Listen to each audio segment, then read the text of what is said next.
Hi everyone, I'm Bianca Pistaferri, and I'll be presenting my capstone titled Can't See the Forest for the Trees, Rethinking Urban Canopy Policy in King County.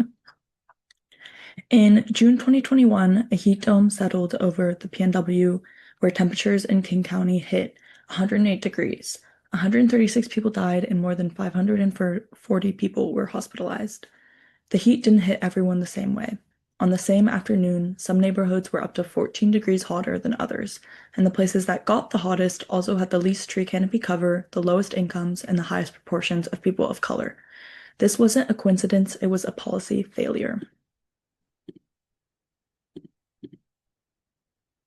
So when I refer to tree canopy, I'm referring to the layer of branches and trees that cover the ground when viewed from above. It's often used as a measurement tool because it captures not just the number of trees in a place, but how much shade and cooling those trees actually deliver. Trees cool the air in two ways. First, they shade pavement, which prevents surfaces from absorbing heat, and second, through evapotranspiration, where trees basically sweat, releasing water vapor into the surrounding air. And research shows that high tree canopy is linked to lower rates of heat-related illness, cardiovascular disease, lower psychological stress, and better air quality. But the amount of canopy in a region tells you actually very little about whether that canopy is actually protecting the people who need it most. King County's policy mostly measures how much canopy exists countywide, but it says very little about where it actually lives. So this brings me to my research question. What gaps in policy and planning prevent tree canopy from translating into equitable heat relief for King County residents? To answer this question, I interned with Seattle and King County Public Health, and through this internship, I did three things. First, I systematically reviewed 12 King County planning and policy documents. So King County operates on a policy hierarchy, which is illustrated in Figure 1. From the Growth Management Act at the state level, down through Vision 2050, the countywide planning policies, comprehensive plan, and functional plans, like the extreme heat mitigation strategy and the 30-year forestry plan. I analyzed each document for how it addresses tree canopy, urban cooling, and heat equity. Second, I synthesized peer-reviewed literature on urban heat and placement-informed planning frameworks. And third, I conducted a comparative policy analysis where I examined exemplary national and international jurisdictions for their tree canopy policy. So before I get into the policy gaps that I found in my research, I want to describe two frameworks from my literature review that reframed what canopy policy is even supposed to do. The first framework was the 330-300 rule, which says that every resident should be able to see 3 trees from their home. Every neighborhood should have at least 30% canopy cover, which is the threshold that produces measurable temperature drops, and every resident should have access to green space within 300 meters, which is about a 4-minute walk. The second framework I found was the greening box typology, which translates those thresholds into 5 specific placement types: doorstep green, street green, which is along transit corridors, block interior green, which is trees in shared courtyards and alleys, neighborhood green, which serves as cooling refuges, city green, and city green. So the key insight from this framework is that the types closest to daily life have the greatest equity impact, which is exactly what aggregate canopy targets miss. So from my policy analysis, I identified 6 main policy gaps, and I've organized them here by what kind of policy failure they represent. So 2 are land use failures. First, canopy is almost entirely absent from King County's zoning and development mandates, so development can proceed and eliminate all street-level canopy because no binding standards exist. Second, private land is heavily underleveraged. More than 60% of urban canopy in American cities sits on private land, but there are no development standards requiring doorstep or block interior green placements as conditions of approval when building. 2 policy gaps are equity failures. Equity goals across King County documents are strong, but they're in language, but they're kind of weak in how they target.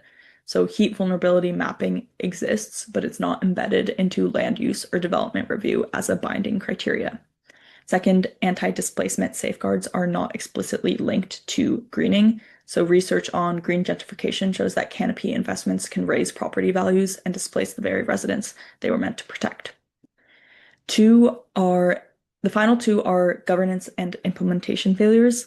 So policies are fragmented and across documents and agencies, and there's no shared canopy standard that travels across transportation, housing, and development chapters of policy documents. And finally, heat health framing is siloed into climate chapters. It hasn't crossed into transportation design or capital investment or land use, which is where it would actually change what gets built. So my recommendations map directly onto those gaps. For land use, I'm recommending embedding canopy retention and replacement standards into zoning and development review, which I modeled after Portland's Title 11 code. I'm also recommending adopting the 330-300 rule and greening box typology as the planning standard for where canopy goes and why. For equity, I'm recommending making the Heat and Health Data Explorer a required input in capital planning decisions, not just an optional reference. And I'm also recommending pairing canopy expansion in high-risk neighborhoods with anti-displacement tools like land trusts. Greening without housing stabilization can amplify the pressures it's trying to address. So that's why I'm recommending this. For governments, I'm recommending creating a shared cross-agency canopy standard and encouraging collaboration on policy across agencies.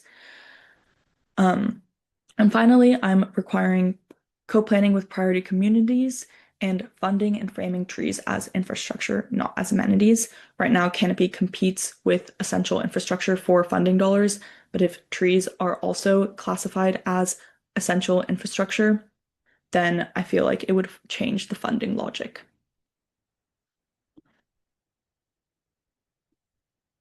So I think this analysis matters beyond King County. Aggregate canopy targets alone don't guarantee equitable cooling. Tree placement matters as much as canopy quantity. That sounds kind of obvious, but it runs against how most jurisdictions, including King County, currently measure and report tree canopy. So getting from the we have 30% tree cover to we have 30% tree cover where people actually experience heat requires a fundamentally different framework built into policy, not just inferred from it. Climate goals fail without implementation standards. King County does have genuine commitments to climate resilience and equity, but it kind of lacks the regulatory frameworks that make those commitments binding at a scale where they actually matter.